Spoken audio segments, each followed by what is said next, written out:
दैनिक सामनाचा निवासी संपादक म्हणून काम करत होतो. त्याचवेळी 1994 साली HRD problems in language newspapers हा विषय घेऊन डॉक्टर वि. ल. धारूरकर यांच्या मार्गदर्शनाखाली PhD साठी प्रबंध लिहिला.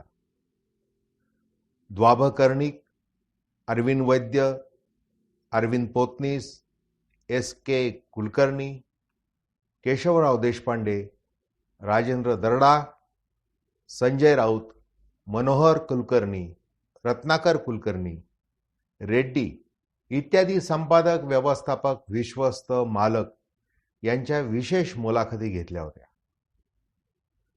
वृत्तपत्र उद्योगात जबाबदारीच्या पदावर कार्यरत असलेल्या ज्येष्ठ व्यक्तीला पत्रकारितेचा धर्म, लिखाण शैली, मनुष्यबळ विकास, तत्व आणि तंत्र, समस्या व उपाय यासंबंधी 25 वर्षांपूर्वी नेमकं काय वाटत होतं हे आजच्या पिढीला नक्कीच ऐकायला आवडेल.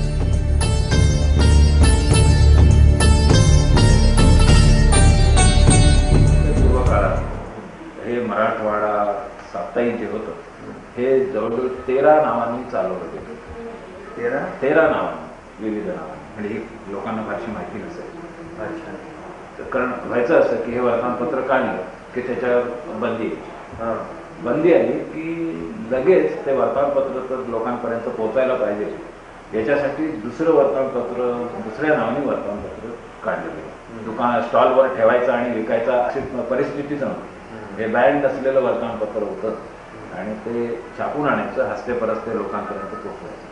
तेच काम होतं. म्हणजे तो स्वातंत्र्याचा लढाच होता. वर्तमानपत्र म्हणजे स्वातंत्र्याचा लढा होता. ह्या याच्यामध्ये निराळ्या प्रकारची, म्हणजे आता उदाहरण म्हणून द्यायचं झालं तर ज्या काळामध्ये न्यूजप्रिंटची हे होती, टंचाई होती, त्या काळामध्ये न्यूजप्रिंटचा पोटा घ्यायचा, तो विकायचा. वर्तमानपत्र चालवण्याकडे नव्हतंच काही व्यवस्था, हे लक्षच नव्हतं. असे अनेक वर्तमानपत्र, आमची लहान वर्तमानपत्र आणि प्रत्येक जिल्ह्याला त्यांनी वर्तमानपत्र खरी चालवलीच नाही. आजही माझं असं बऱ्याच अंशी असं माझं ती मात्र माझ्यासारखा संपादक तो म्हणजे तुम्ही काय वाटेल ते करा. मी दुसरं माझं मी बाळासाहेबचं उद्या तुम्हाला सांगायचं की अमुकच पद्धतीने द्या, तुम्ही काय वाटेल ते करा, पण मी नाही येणार. पुष्कळ वेळा माझे. पण शक्यतो एक मात्र आपण की जो आपला मालक आहे त्याची जे हितसंबंध आहे ते हितसंबंध सुरक्षित राहतील ही मात्र आपण.